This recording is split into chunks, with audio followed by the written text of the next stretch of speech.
गुरु प्यारी साध संगत जी, प्रेम से कहना धन निरंकार जी। आशा करती हूँ सतगुरु माता जी की कृपा से आप सभी बहुत अच्छे होंगे। आप सभी का बहुत बहुत स्वागत है आपके ही अपने चैनल निरंकारी डिवाइन पर। साध संगत जी, इस नश्वर संसार में कोई भी अपना नहीं है। अपना है तो केवल ये ईश्वर, ये निरंकार दातार, और यही सत्य है। पर इस सत्य को जानकर हमें कर्म करते हुए अपने कर्तव्यों का निर्वहन करना चाहिए। और आज की साखी इसी विषय पर आधारित है। चलिए साखी सुनते हैं। साध संगत जी, एक बार एक संत के पास एक युवक सत्संग सुनने के लिए आया। संत ने उस युवक से उसका हाल चाल पूछा तो उसने खुद को अत्यंत सुखी बताया। वो युवक संत महाराज से बोला कि मुझे अपने परिवार के सभी सदस्यों पर बड़ा गर्व है। मैं उनके व्यवहार से पूरी तरह से संतुष्ट हूँ। संत ने युवक से कहा कि तुम्हें अपने परिवार के बारे में ऐसी धारणा नहीं बनानी चाहिए, क्योंकि इस दुनिया में अपना कोई नहीं होता। और जहाँ तक माता पिता की सेवा और पत्नी और बच्चों के पालन पोषण का संबंध है तो उसे केवल कर्तव्य समझकर ही करना चाहिए। उनके प्रति मोह या आसक्ति रखना उचित नहीं। साध संगत जी, युवक को संत की ये बात ठीक नहीं लगी।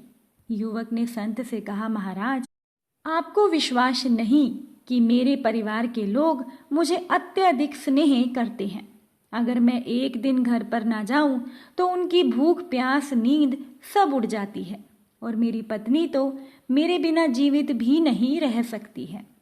संत महाराज ने युवक से कहा कि तुम्हें प्राणायाम तो आता ही होगा।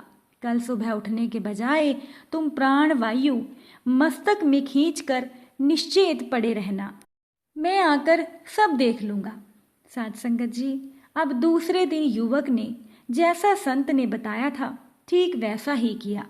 ऐसा करने के बाद उस युवक को मृत जानकर उसके घर के सभी सदस्य विलाप करने लगे कि तभी वहां पर संत महाराज जा पहुंचे। घर के सभी सदस्य संत के चरणों में गिर गए। संत ने कहा कि आप चिंता मत करें, मैं अपने मंत्र से प्रयत्न करके इस युवक को अभी जिंदा कर देता हूं। लेकिन कटोरी भर पानी परिवार के किसी दूसरे सदस्य को पीना पड़ेगा, और उस पानी में ऐसी शक्ति है कि ये युवक तो जीवित हो जाएगा, लेकिन उस पानी को पीने वाला मर जाएगा। अब ये सुनने के बाद घर के सभी सदस्य एक दूसरे का मुंह देखने लगे। साध संगत जी, कोई भी वो पानी पीने के लिए तैयार नहीं था। अब किसी को भी पानी पीने के लिए तैयार होता ना देखकर संत ने घर के सभी सदस्यों से कहा कि मैं ही इस पानी को पी लेता हूँ। इस पर घर के सभी सदस्य बोले कि महाराज, आप तो धन्य हैं, और आप जैसे परोपकारी लोग बहुत कम पैदा होते हैं। अब युवक इस पूरे घटनाक्रम को चुपचाप सुन रहा था और उसे संत की बातों पर विश्वास हो गया। प्राणायाम करके वो उठ गया, और ये देखकर उसके घर के सभी सदस्य चौंक गए। साध संगत जी, युवक ने संत से कहा कि महाराज, आपने मुझे नया जीवन दिया है। इस नश्वर संसार में कोई भी अपना नहीं है। अब मैं हरि भजन करूंगा और संसार में आसक्ति नहीं रखूंगा, और अपना कर्तव्य समझकर माता पिता, पत्नी और अपने बच्चों का पालन करूंगा। लेकिन प्रेम केवल इस ईश्वर से ही करूंगा। साध संगत जी, यही सत्य है, और जो इस सत्य को जान लेता है वो इस ईश्वर को, इस निरंकार दातार को बड़ी सरलता से पा लेता है। पर सत्य का ज्ञान होना प्रत्येक व्यक्ति को बहुत आवश्यक है। पर सत्य को जानकर कर्म करते हुए हमें अपने कर्तव्यों का निर्वहन भी करना चाहिए। पर अपना मोह और अपना प्रेम केवल इस ईश्वर से रखिए। अगर आपने ईश्वर से प्रेम कर लिया तो फिर आपके लिए सभी एक जैसे होंगे, और आप किसी से भेदभाव नहीं करेंगे। साध संगत जी, इस संसार में रहते हुए हमें ईश्वर की भक्ति में लीन रहते हुए अपने कर्तव्य को भी नहीं भुलाना चाहिए, और अपने घर के सदस्यों के प्रति अपने कर्तव्य को जरूर याद रखना चाहिए। किसी नगर में एक व्यक्ति रहता था। उसके घर में पत्नी के अलावा एक छोटा बच्चा था। उस व्यक्ति की गृहस्थी बड़े आराम से चल रही थी, मगर साथ संगत जी, एक दिन उस व्यक्ति के मन में अचानक से वैराग्य भाव जाग उठा। अब उसका किसी काम में मन नहीं लगता था।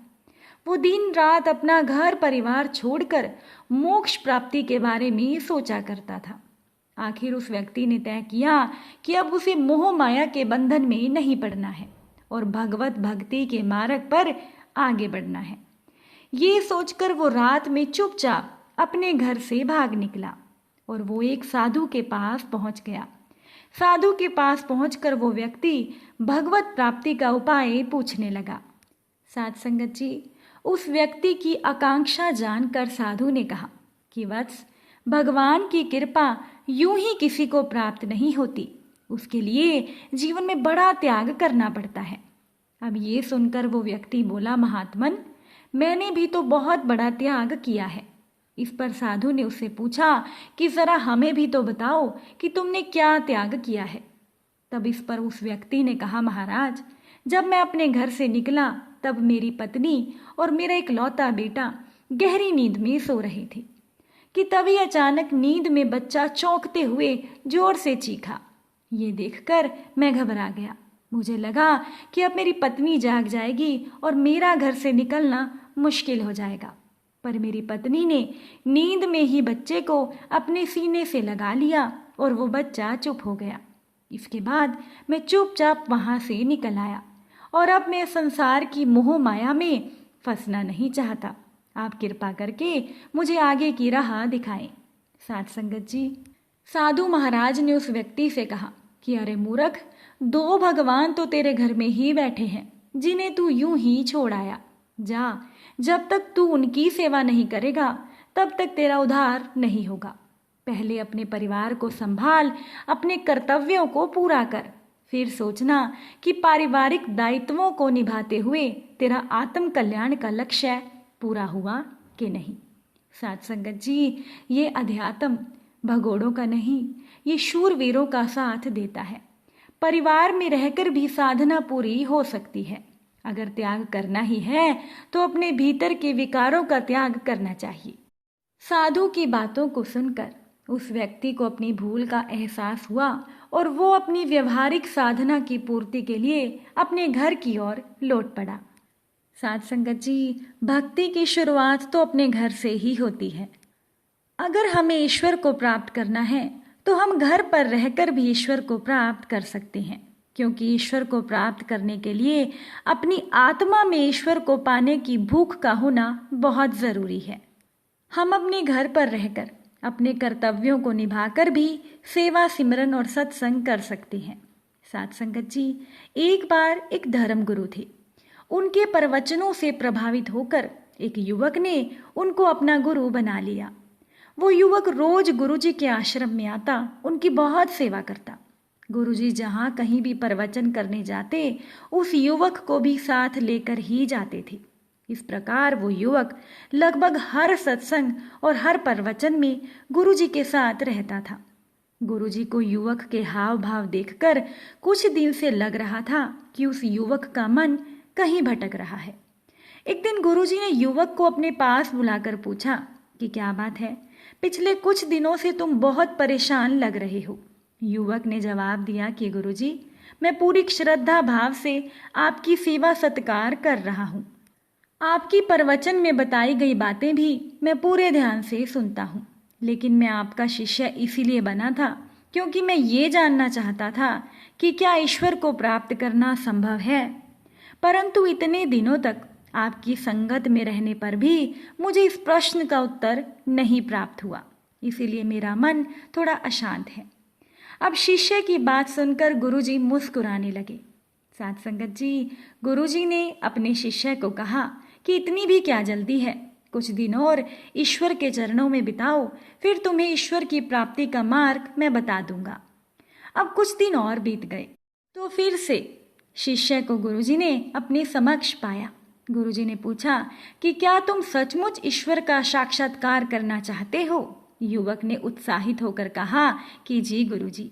गुरुजी ने कहा कि ठीक है, आज मैं तुम्हें ईश्वर प्राप्ति का मार्ग बताता हूँ, चलो मेरे साथ। गुरुजी अपने शिष्य को लेकर नदी की ओर चले गए। नदी के किनारे पहुंचने पर गुरुजी ने अपने शिष्य को गर्दन से पकड़कर उसका मुंह नदी में डुबो दिया। गुरुजी के यूं अचानक डुबोने से वो शिष्य संभल नहीं पाया और पानी से बाहर आने के लिए छटपटाने लगा। साथ संगत जी, कुछ देर युवक को यूं ही दबाए रखने के बाद गुरुजी ने युवक को छोड़ दिया। युवक ने लंबी सांस ली, फिर गुरुजी की ओर देखकर कहा कि आप ये क्या कर रहे थे। गुरुजी ने मुस्कुराकर पूछा कि जब तुम पानी में थे तो तुम क्या सोच रहे थे? तुम्हारे मन को उस समय किसकी आस थी? युवक ने कहा, महाराज, उस समय तो बस मैं एक कतरा सांस लेने के लिए ही मरा जा रहा था। मुझे लग रहा था कि बस एक पल के लिए हवा में मैं सांस ले पाऊं। गुरुजी ने अपने शिष्य को कहा कि जब आत्मा को इतनी ही तड़प होती है ईश्वर से मिलने की जितनी तुम्हें डूबते समय हवा की थी, तभी इस आत्मा को परमात्मा के दर्शन होते हैं। ईश्वर से मिलने के लिए पहले अपनी आत्मा में वो भूख, वो तड़प पैदा करो, तभी ईश्वर को प्राप्त किया जा सकता है।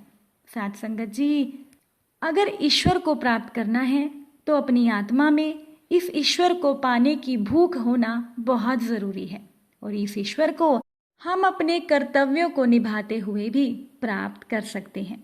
बस आत्मा में सच्ची तड़प और सच्ची लगन होनी चाहिए इस ईश्वर को प्राप्त करने की। साथ संगत जी, उम्मीद करती हूँ साखी आपको अच्छी लगी होगी।